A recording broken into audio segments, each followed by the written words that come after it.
भाजपा का साथ मिलने के बाद सुभाषपा प्रदेश में समाजवादी पार्टी व बसपा के कोर वोटों में शुमार घुमंतु 12 बंजारा जातियों को इकट्ठा कर इंडिया गठबंधन को बड़ा झटका देने की तैयारी में जुट गई है। पंचायत चुनाव में बेहतर रिजल्ट के लिए इस समाज के 25% मतदाताओं पर सुभाषपा की नजर है। इसी को लेकर सुल्तानपुर में प्रदेश सरकार के पंचायती राज व अल्पसंख्यक विभाग के मंत्री ओम प्रकाश राजभर ने एक बड़ी रैली को खिताब किया है। जिला अध्यक्ष विनीत सिंह के संयोजन में आयोजित इस रैली में प्रदेश के दर्जनों प्रमुख नेता शामिल हुए। मीटिंग के लिए आसपास के जिलों से भारी भीड़ जुटाई गई थी। रैली स्थल पर प्रदेश उपाध्यक्ष अखिलेश शर्मा, मनोज शर्मा, संतोष राणा, गीता देवी, बाबूलाल धुरिया, आर.के. मौर्य आदि नेताओं ने प्रदेश सरकार के मंत्री सुभाषपा प्रमुख ओम प्रकाश राजभर व डॉक्टर अरविंद राजभर का भव्य स्वागत किया। जिलाध्यक्ष विनीत सिंह बीनू ने ओम प्रकाश राजभर को चांदी का मुकुट पहनाकर अभिनंदन किया। घुमंतु 12 बंजारा जनजातियों को मुख्य धारा में लाकर राजनीतिक हिस्सेदारी के लिए सभी को संगठित होकर ओम प्रकाश राजभर ने आगे आने का आह्वान किया। यहाँ ओम प्रकाश राजभर ने प्रधानमंत्री नरेंद्र मोदी के नेतृत्व में देश में जातिगत जनगणना होने की बात कही। उन्होंने प्रदेश व देश की जन कल्याणकारी योजनाओं से वंचित समाज को जोड़ने का संकल्प लिया। उन्होंने क्या कहा, आइए सुनते हैं। देखिए, 12 जो जातियां उसमें तो कुछ शेड्यूल कास्ट में पहले से है, कुछ जातियां हैं जो अभी सूची में भी नहीं है। जो प्रदेश के या देश की जो जातियों की सूची है उसमें नाम नहीं है, तो पहले तो उसमें ऐड कराने की पहली प्राथमिकता हमारी है। और जो केंद्र और प्रदेश सरकार की योजनाएं हैं, उन योजनाओं की जानकारी इन लोगों तक नहीं हो पाती है, जिससे उसका लाभ ये लोग नहीं ले पाते हैं। जो प्रधानमंत्री जी की सोच है, मुख्यमंत्री उत्तर प्रदेश योगी आदित्यनाथ जी की जो सोच है कि जिनके घर राशन नहीं है, जिनके घर नौकरी नहीं है, रोजगार नहीं है, उनके घर हम राशन दे, वो परिवार कम से कम जिंदा तो रहे, उनके घर तक राशन पहुंचे, तो उनका राशन कार्ड रहेगा तभी राशन मिलेगा। इलाज के लिए आयुष्मान कार्ड, इनको जानकारी कि आयुष्मान कार्ड कैसे बनता है, आयुष्मान कार्ड बनने से क्या फायदा है, क्या नहीं फायदा है। तो जब इनको जानकारी कि 5 लाख रुपया मिलता है ऑपरेशन इलाज के लिए, जब इनको जानकारी होगी तो उसके लिए ये परेशान होंगे, बनवाने के लिए परेशान होंगे। उसकी व्यवस्था भी हम लोग जैसे गाँव में पंचायत सचिवालय के माध्यम से, वहाँ पंचायत सहायक के यहाँ हम लोग सारी व्यवस्था देने जा रहे हैं 1 साल के अंदर। चाहे वो आयुष्मान कार्ड हो, चाहे राशन कार्ड हो, चाहे किसी तरह का पेंशन का फॉर्म भरना हो, चाहे कोई फॉर्म भरना हो, हम लोग वही गाँव में देने जा रहे हैं। तो सारी व्यवस्था की जानकारी इन तक नहीं पहुंच रही है। इस नाते हम लोग जिलेवार हम लोग इनको जुटा करके इनको जानकारी भी देते हैं। जो इनके ऊपर जुल्म जाति अत्याचार होते हैं उसको कैसे निपटा जाए, उनकी कैसे मदद हो, इसके विषय में इनको बताते हैं कि भाई देखो, माध्यम है। जब नेता चुना जाता है तो नेता इस नाते चुना जाता है कि उस क्षेत्र में जो जनता है उसकी मदद करे, तो वहां तक ये पहुंच भी नहीं पाते हैं।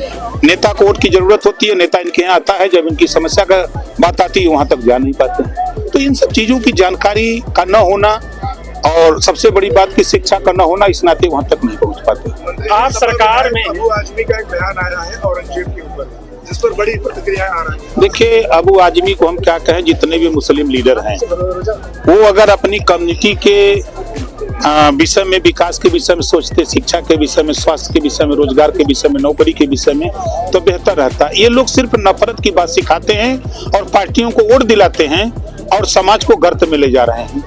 आप उठा के देखिए, आजादी के बाद नौकरियों में मुसलमान 38% था, आज 1% नहीं है। एक कांग्रेस को वोट दिया, सपा को दिया, बसपा को दिया। आज एनडीए गठबंधन को वोट बेशक बहुत कम दिया, लेकिन आज 51 बच्चे मुसलमानों के आईएएस हुए। आज मुस्लिम बच्चे आईएएस और पीसीएस बनने की तैयारी कर रहे हैं, मेडिकल में जा रहे हैं, इंजीनियरिंग में जा रहे हैं, शिक्षा की तरफ मूव कर रहे हैं। तो हम लोगों का प्रयास है कि जब सबका साथ सबका विकास की बात है, फिर नफरत कहाँ से आप लोग बोल रहे हो। आप उनको समझाओ, उनको सिखाओ कि जिस तरह यूपी बोर्ड सीबीएसई बोर्ड है, उसी तरह मदरसा बोर्ड में भी किताबें अब लागू होंगी उनको भी, ताकि वो पढ़ करके आगे आकर के वो विकास के मुख्य धारा में आवे। इस पे पहल करनी चाहिए इन लोगों को। आप सरकार में हैं और आप कह रहे हैं कि ऐसे लोग वंचित रह गए, शोषित रह गए, जिनको उनका अधिकार नहीं मिला, तो क्या मानते कहाँ कमी रह गई? देखिए, कमी कहाँ रह गई, जिसको बुखार है तो उसको डॉक्टर के पास जाना पड़ेगा ना, कि डॉक्टर दवाई लेके आई। डॉक्टर तो बना दिए, अब डॉक्टर टैबलेट लेके यहाँ तक पहुँच नहीं पा रहा है। इसी नाते हम पहुँचे हैं।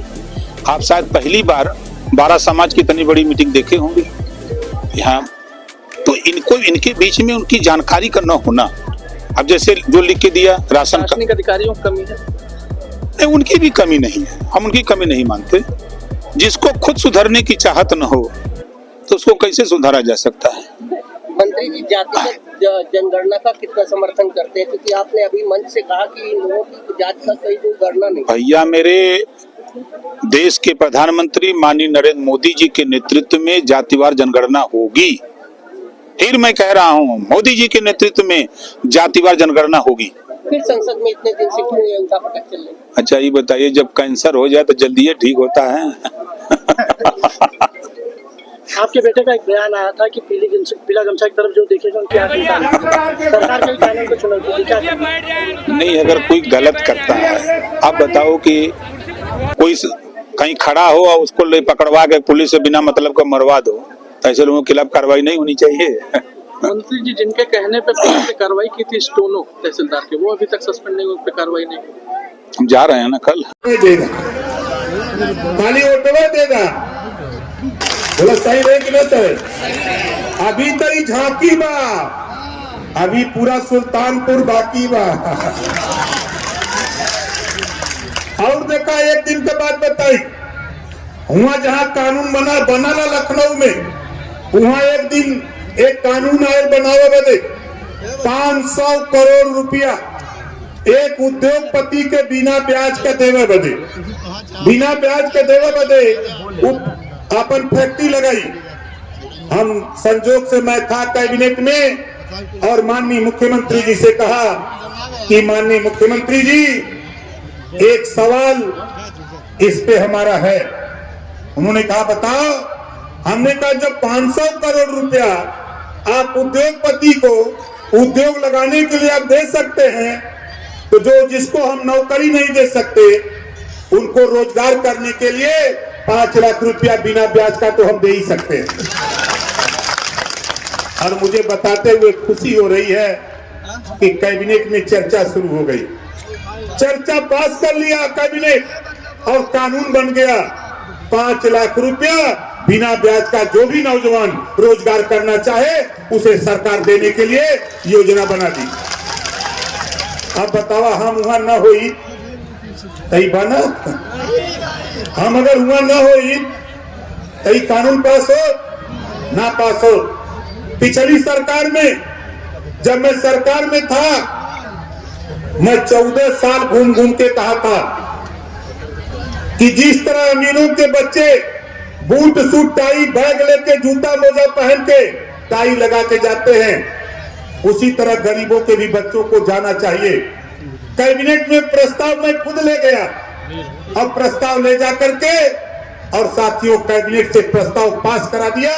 आज जो सरकारी स्कूल में बच्चे पढ़ते हैं उनको जूता मोजा ड्रेस टाई बैग सारी व्यवस्था कराने का काम ओम प्रकाश राजभर ने कैबिनेट से करा दिया। आज जो बच्चे सरकारी स्कूल में पढ़ते हैं, बहुत से लोग कहते हैं कि हमारी सरकार ने किया। भाजपा की सरकार तो इसके पहले भी थी, सपा की भी सरकार इसके पहले थी, कांग्रेस की सरकार भी इसके पहले थी, बसपा की भी सरकार इससे पहले थी, लेकिन कैबिनेट में किसी नेता की हिम्मत नहीं पड़ी जो इस बात को बोल सके। हिम्मत पड़ी तो ओम प्रकाश राजभर को, क्योंकि गरीबी को हम झेल के आए, गरीबी को झेल के हम आए। हमको भी संविधान के दायरे में, हमको भी क्रिमिनल का कहा गया जो आपको बताया गया, हमको भी घुमंतु कौम बता दिया गया, लेकिन लड़ते लड़ते हम तो कुछ हासिल किए, आप छूट गए।